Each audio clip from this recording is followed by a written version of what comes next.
Салам достор, бул кино жолу каналы. Бүгүнкү кинодо сиздерге Пеле Рождение легенды фильмин кыскача айтып берем. Достор, кинону толук көрүү үчүн описаниядагы ссылка менен кириңиз.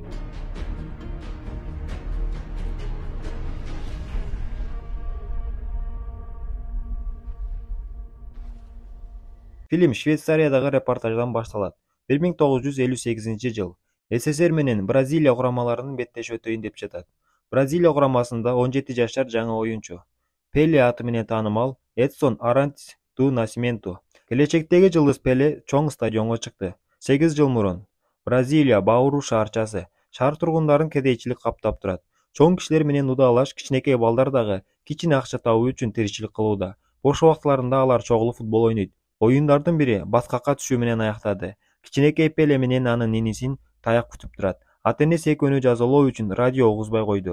Ал бүгүн радиодо 1950-жылкы дүйнө чемпиондугунун финалы Бразилия менен Уругвай кездеше турган мезгил. Кедей балдар бардын чатырына чыгып финалды көрүүнү чечти. Өкүнүчкө карай Бразилия курамасы утулуп калат. Бул бардык элге кайгылуу жаңылык болду. Футбол өмүрдүн бир бөлүгү болуп кеткендиктен адамдар кайгырат. Кичинекей Пеле ыйла болуп турган атасына келип, бир күнү кубок утамын деп убада берет. Кийинки күнү Эдсон апасы менен бирге байдын үйүн тазалоого келди. Бир аздан соң үйгө ошол үйдүн баласы менен анын достору кирет. Алар жаңы тазаланган жерлерди кир бут кийимдери менен басып, тазалоочуларды кекетип, топ менен суу толгон чаканы тээп кулатат. Апасы баласы үчүн мажорлордон кечирим сурайт. Бул окуя келечектеги жылдызга теңсиздикти ачык көрсөттү. Жумуш аяктаган соң Пеле шаардагы футбол жарышы тууралуу газетанын калдыгын алып кетет. Бала достору менен чогуу жарышка жазылып катышат. Алгачкы оюнда Пеле гол киргизип көзгө түшөт. Пеленин командасы жарышта алдыңкы командалардын катарына кирди. Жарышка мажор балдар дагы катышууда. Алар жылаң аяк жүргөн кедей команданы күлүп кемсинтет. Пеле жана достору бут кийим сатып алуу үчүн орехтерди уурдап базарда сатты. Кийинки күнү байдын балдары келип Пеле менен анын досторуна күлмөк болот. Бул нерсеге чыдабаган Пеле алардын биринчи ап жиберет. Мушташ башталып кетти, бирок көп узабай чоңдор келип токтотот. Үйгө таяк жеп келген Пеле апасына мугалим урду деп калп айтат. Бирок атасы башкача болгонун сезип турат. Ал баласына мушташтын арты жакшылыкка алып барбастыгын түшүндүрөт. Жарышта кедей балдар өздөрүнө чоң башка бирөөлөрдөн алган бутсуларды кийет. Оюнду көрүүгө кесипкөй клубдун мүчөсү келиптир. Бул кишинин келген максаты жаш таланттарды таап чоң жылдызга айландыруу. Пеленин командасы байдын балдарына каршы ойноду. Оюндун башында мажорлор алдыга чыгат. Бул Пелени катуу ачууландырды. Ал көрөрмандардын арасынан атасын көрүп бутсуну чечип ыргытат. Ага жылаң аяк ойногон ыңгайлуу.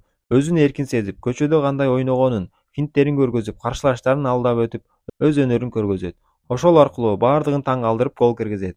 Пелени көргөн достору дагы бут кийимдерин чечип, жылаң аяк ойноону чечти.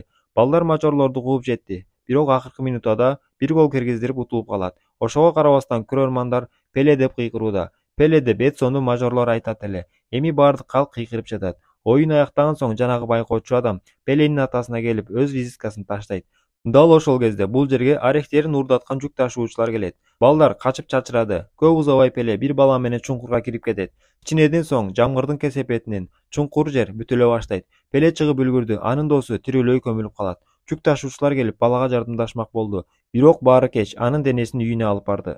Кечинде Эдсон баары менен айымдан деп өз күнөөсүн моюндайт. Андан соң ыйлап уктап калат. Атасы келип балага байкоочу болуп келген адам кызыкканын айтты. Бирок да аял баланын атасына жардам берип, эмгек кылганын каалады. Пеленин атасы дагы кезинде футболчу болгон. Жумуш кезинде атасы Манго менен балага бир нече трюктарды үйрөтөт. Бирок азыр Пеле футбол ойной турчу жагдайда эмес. Ал досунун өлүмүнө өзүн күнөөлөп жүрөт. Убакыт өтүп атасы баласынын футболго деген махабатын кайрадан жандандыра алды. Арадан бир нече жыл өттү. Бул убакытта Пеле жемиш менен ойноп, топту башкарууну үйрөнөт. Апасы баласынын кызыкканын көрүп, эч кимге айтпай үйгө баягы визитка таштаган адамды чакыртат. Ал адам баланы көрүп, Сантос клубуна кирүү үчүн боло турчу жарышка чакырат. Бала кубанып апасына рахматын айтты. Пеле башка шаарга аттанат, бирок мурун башка шаарга чыкпагандыктан ойлонуп коркуп жүрөт. Пеле машинага отуруп үй бүлөсү менен коштошуп жаңы жашоого сапар алды. Окуя Сантос шаарында алмашты. 1956 жыл. Пеле башка дагы балдар менен машыгууда. Кийим алмаштыруучу жерге командага кирген балдардын аты жазылган кагаз илинди. Ичинде Пеленин аты дагы бар. Тренер өткөндөгү матчта кандай утулгандарын көрсөтүп, баланын командалык оюнга деген махабатын ачмак болду. Пеле футболдо мыйзамдуу жол менен көтөрүлө алчу жалгыз жол экенин түшүндү. Ошондуктан бош убактысынын баарын машыгууга арнады. Жолдоштук матч кезинде Пелеге пенальти тебүү мүмкүндүгү буйрду. Бирок ишенимсиздигинин айынан бала топту туура эместебет. Бала бул нерсени оюндан чыгара албады. Түндө ал өзүн алсыз сезинип, кийимдерин жыйнап үйүнө кайтууну чечти. Поезд күтүп турганда артынан байкоочу адам келип, баланы кайра артка кайтарууга көндүрөт. Пеле кайтып жолдоштук беттешикке ойноду. Ал байкоосуздан бирөөнү сүзүп кетип жерге кулайт. Жигит жерде жатып атасынын айткан сөздөрүн эсине түшүрдү. Бала ордунан туруп, атасы көрсөткөн стилде бардыгын алдап өтөт, андан соң керемет гол жаратат. Пеленин тренер чакырып, ушундай уланта бер деди. Пеле оюнга кирип улантты. Дагы да гол киргизип, команданын ичинде аброю өсөт. Машыктыруучулар баланын талантын байкап, жаштар курамасынан негизги курамага алмаштырат. Бул жакта дагы Пеле адамдарды таң калтыруу менен болду. Күндөрдүн бир күнү Пеленин ата-энесине кимдир бирөө газ плитасын алып келет. Көрсө бул баланын белеги экен. Жигит атасына радио белек кылды. Радиодо кийинки дүйнө чемпионатына Бразилия курама командасын жарыялайын деп жатат. Эң соңунда Пеленин аты аталып, улуттук курамада чыга турган болду. Атасы баласына мурунку формасына окшош кийим берип узатты. 1957 жыл Рио-де-Жанейро шаарында Пеле улуттук курамасынын башка дагы мүчөлөрү менен таанышат жана курамдагы орунга бак талаша турган Жозени көрөт. Жозе мурунку байдын баласы. Пресс-конференцияда Жозе Пелеге тийишет, бирок Пеле өз-өзүн кармап калды. Жаш баланын оюн стили курама машыктыруучусуна жакпайт жана Пеледен стилди өзгөртүүнү өтүнөт. Машыгуу кезинде Пеле өз стили менен ойнойм деп тизесин жаракаттап алды. Дарыгер кийинки сезондо гана ойной ала тургандыгын айтат. Бирок ошого карабастан Пеле Швецияга аттанды. Сцена 1958-жылга дүйнө чемпионатын алмашты. Бразилия курамасы даяр. Көптүн божомолу боюнча финалда Швеция менен Франция чыгат. Дарыгер Пелеге диагноз койду. Ага талаада ойноого болот, бирок күч келтирбей. Фиола Пелени негизги курамга алмаштырды. 15-июнь келди. Бразилияга каршы СССР ойнойт. Пеле талаага чыгат. Күлүп мазактап турган күйөрмандарды көрөт. Бирок аларга маани бербей сабырын сактап калды. Оюн башталды. Каршылаштарынын чоң экендигине карабастан Бразилия биринчилерден болуп эсептешат. Соңунда 2-0 кылып СССРди жеңет. 24-июнь жарым финал. Бразилиянын каршылашы фаворит болгон Франция. 17 жашар Пеле бардык күчүн салып ойнойт, бирок тажрыйбалуу каршылаштарынан өтө албады. Биринчи тайм аяктады, команда дем алууга кетет. Пеле Жозенин ордуна чыккан эле.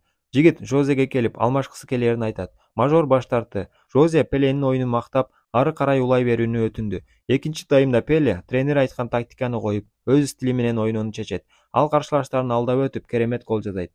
Бир аздан соң экинчи голду киргизди. Бир нече минуттан соң Пеле дагы да гол киргизип, оюнду хет-трик менен аяктайт. Мунун бардыгы жана ата-энеси көрүп аябай кубанды. Бразилия финалга дайындалууда. Тренер тактикасын түшүндүрүүдө. Дайындыкка 4 күн берилди. Алар күнү түнү машыгуу менен болот. Финалды Бразилияны каршылап Швеция 29-июнь келип жетти. 1958-жыл дүйнө чемпионатынын финалы. Көптөгөн адамдардын ою боюнча Бразилияда Швецияны жеңүүгө шансы жок. Бирок Пеленин эли жеңишке ишенет. Пеленин футболго кызыкпаган апасы дагы матчты түз эфирде карап олтурат. Матч башталды. Швециялыктар орой ойноодо. Пеле топту алып каршы чабуулга чыгат.